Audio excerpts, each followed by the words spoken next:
oleh beliau Ustaz Henry Tanjung. Beliau adalah salah satu pakar di bidang wakaf. Oleh karena itu, mari kita awali terlebih dahulu kajian subuh, kuliah subuh pada pagi hari ini dengan baca basmalah dan doa sayyidul istighfar. Bismillahirrahmanirrahim. Allahumma rabbi wa inna anta khalaqtani wa a'udzuka wa a'udzuka wa astagfiruka wa a'udzuka min syarri ma sana'tu wa a'udzuka billahi alayya wa a'udzu bi dhanbi faghfirli fa innahu la yaghfiru dhunuba illa anta. Demikian, wassalamualaikum warahmatullahi wabarakatuh. Kalau saya Henry Tanjung di Islam.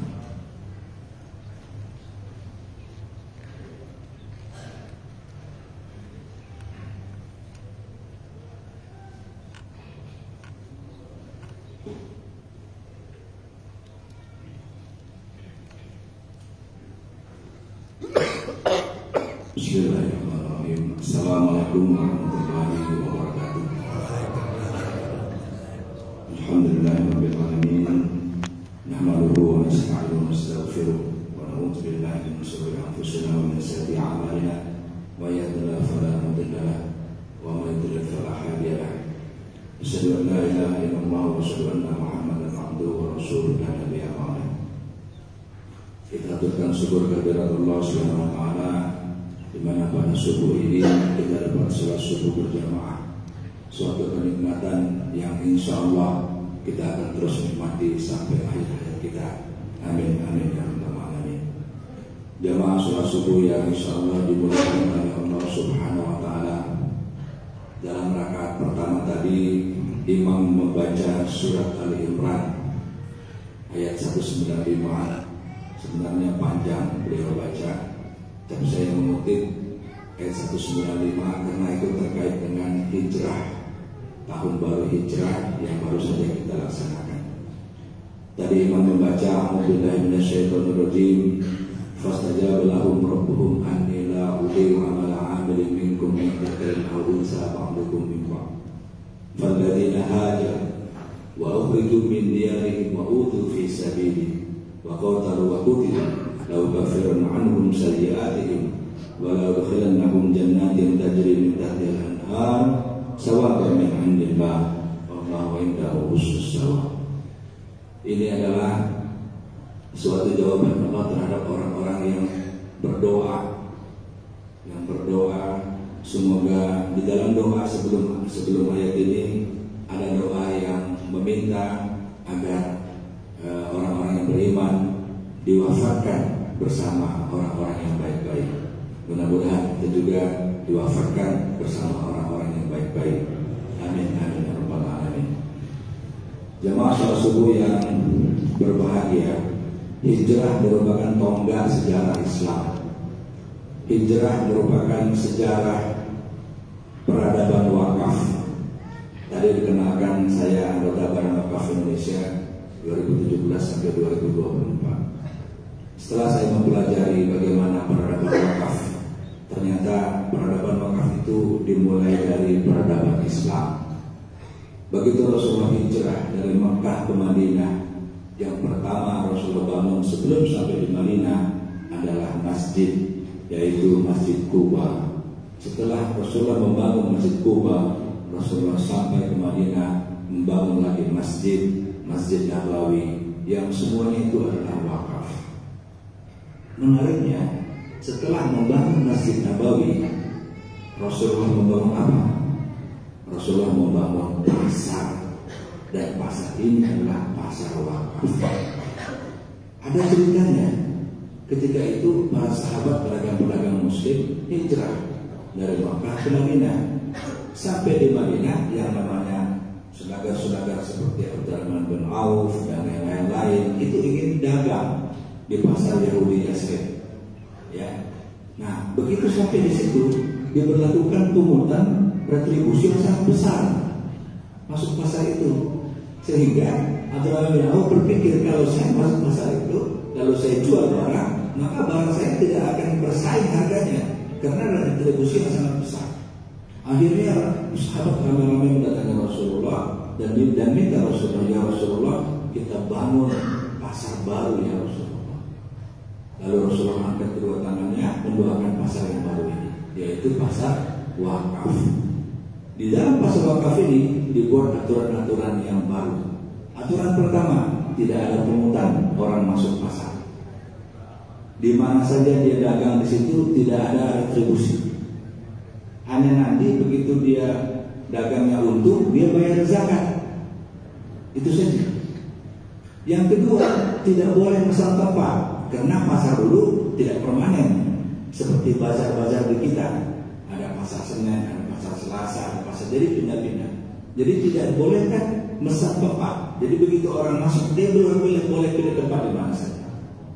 Akibat aturan-aturan seperti ini, apa yang terjadi? Pasar Muslim ketika itu buka lebih pagi.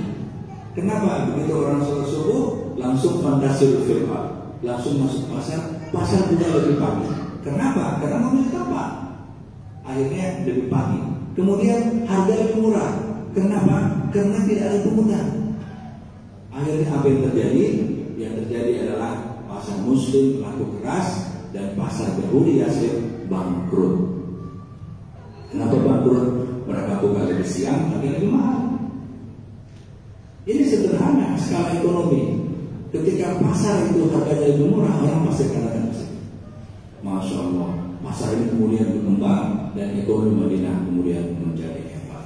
Dan itu terus berlanjut pada abad kedua, abad ketiga, abad keempat sampai abad 16 Hijrah. 16 Hijrah di Turki ketika itu orang lahir sampai orang meninggal semuanya berurusan dengan wakaf. Dia lahir di rumah sakit wakaf. Dia kemudian menyusui dari hasil susu wakaf. Kemudian dia sekolah, begitu agak besar sedikit sekolah di sekolah wakaf. Kemudian dia bekerja di lembaga wakaf. Kemudian dia meninggal dunia di kuburan wakaf. Bayangkan. Sejarah membuktikan bahwasanya wakaf menguasai ekonomi Islam dan itulah yang sangat-sangat sehat, ekonomi yang sangat-sangat sehat. Jamaah sekalian, sekarang peradaban wakaf sudah demikian luas. Di luar negeri itu sekarang wakaf sudah sangat beragam. Ada hotel wakaf. Di Malaysia ada Grand Putri Hotel, besar sekali hotelnya, hotel wakaf. Di Makkah ada hotel Jihad, hotel wakaf daripada Syekh Boga. Ya. Nah untuk Indonesia, alhamdulillah Jogokarian termasuk pilot percontohan untuk wakaf.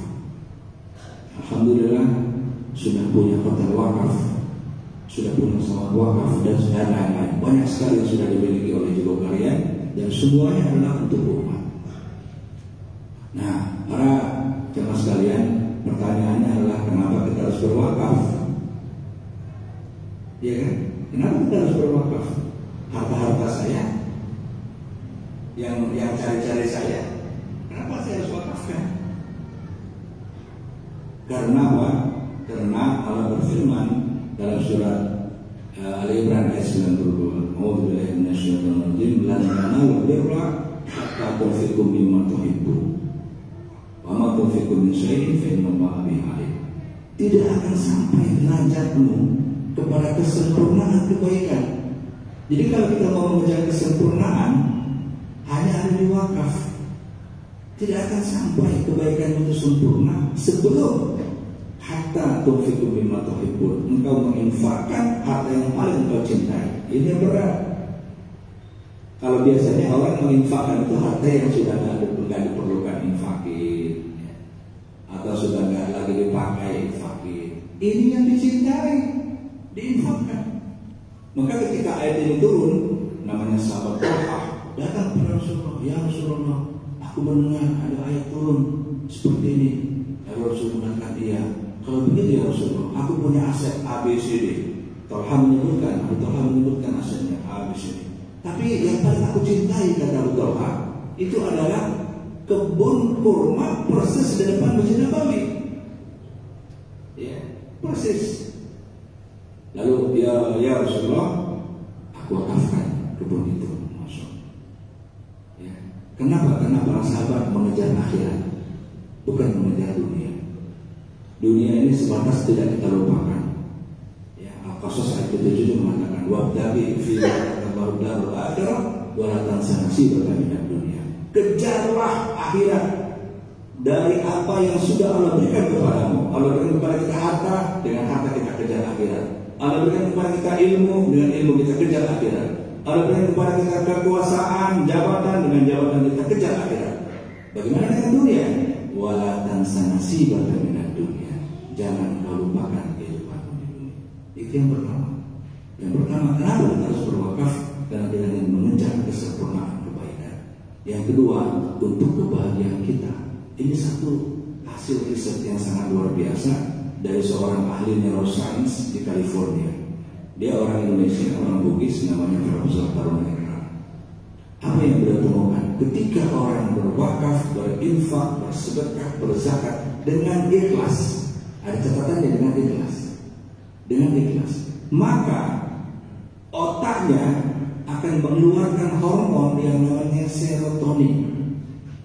Dan ini membuat orang itu bahagia. Hormon pemicu bahagia, hormon yang menekan stres dalam diri seseorang. Tapi syaratnya ikhlas.